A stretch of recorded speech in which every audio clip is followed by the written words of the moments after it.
Hey guys, my name's Kaylee. I'm here to talk to you about mixed race and identity from an Indigenous perspective.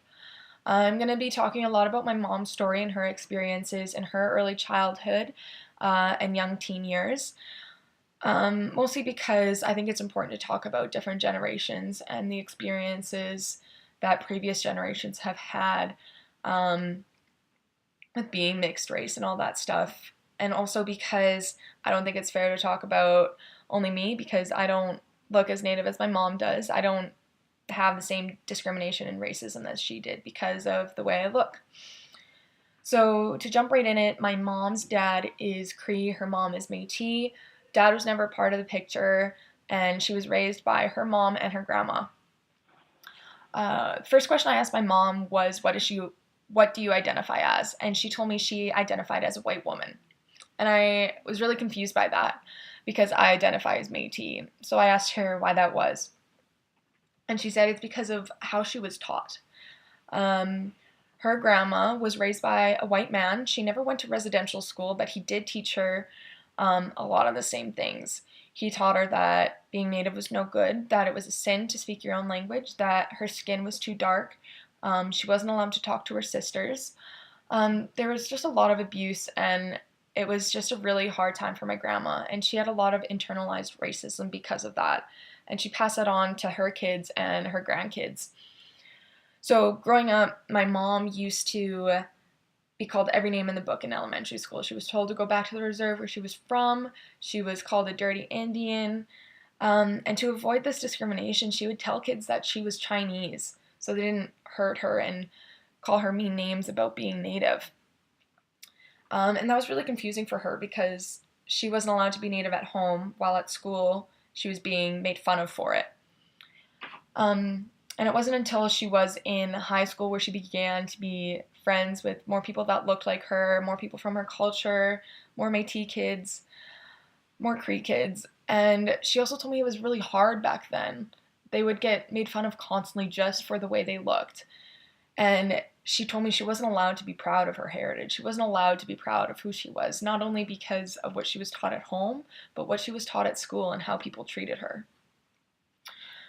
So once she got a little older, she began to join the Métis community. She became a jigger. She taught other kids how to jig, and she had a lot of fun with that. When she was 19, she met my dad, got pregnant with me at 20. She had a lot of problems with my dad's parents. They didn't get along very well because my mom was Native and the way she looked, even though she was raised white by her Métis family, the way she looked really caused issues. After I was born, 10 months later, my mom and dad had twins, and then we were put into the Indigenous program in our elementary school, where we learned traditional ways of knowing. We learned about our culture, who we were, and that it was okay that that's what we were, and we were allowed to be proud of that. And when I was talking to my mom, she told me that her biggest regret was that she wasn't able to do that herself, that she couldn't teach us about who we were, and she couldn't tell us about our family because of lost family and lost heritage and lost everything. So that was really difficult, especially for me growing up. I did face some discrimination, especially when people found out about who I was and what my mom looked like.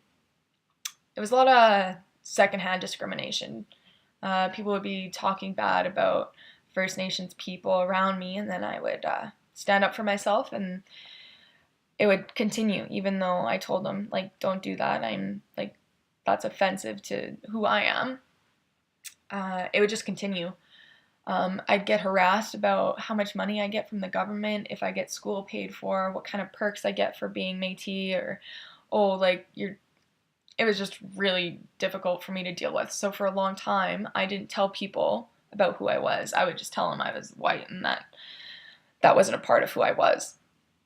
And it wasn't until I got to university and I decided to pursue Aboriginal health in post-secondary, where I was like, this is who I am. I'm proud of who I am, and it's okay to be this person.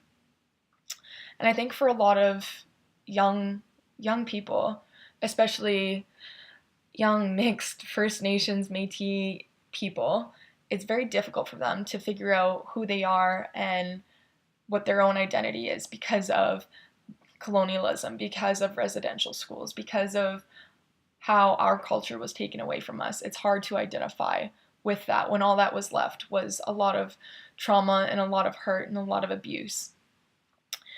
So from that, I think it's really important as counselors that we educate ourselves on First Nations, Métis, and Inuit problems because they are so different than everyone else, especially when we're dealing with identity, especially when we're dealing with the mixed race, because it's difficult already to identify as one or the other or identify as both in a community that doesn't accept you because you're not enough of the one race or too much of the other. So it's great that in Canada we have Métis people. They are their own mixed society within our country.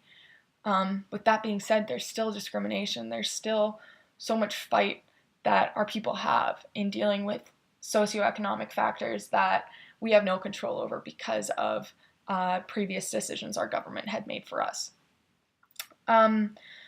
So yeah, just I think learning about mixed race, especially from this Indigenous perspective, can really aid us in our counselor's journey in how we deal with individuals, especially people who are First Nations, and how they identify, especially if they can identify with anything. You can't just assume that they are Métis just because of how they look, or they're Blackfoot just because of the way they look, when they may not identify with that at all because they have nothing to identify with.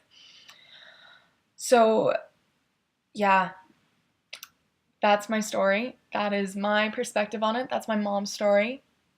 I really hope that you guys were able to take something from this, and I hope you can apply it in your counseling careers.